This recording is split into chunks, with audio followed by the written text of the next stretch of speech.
حدثني إسحاق بن إبراهيم أخبرنا الفضل بن موسى عن الجعيد بن عبد الرحمن رأيت السائب بن يزيد ابن 94 جلدا معتدلا، فقال: قد علمت ما متعت به سمعي وبصري إلا بدعاء رسول الله صلى الله عليه وسلم.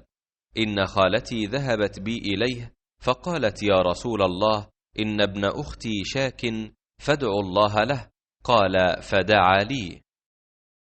फजल बिन मूसा ने खबर दी उन्हें जईद बिन अब्दुर्रहमान ने कि मैंने साइब बिन यजीद रदी अल्लाह अन्हु को 94 साल की उम्र में देखा कि खासे कवी व तवाना थे।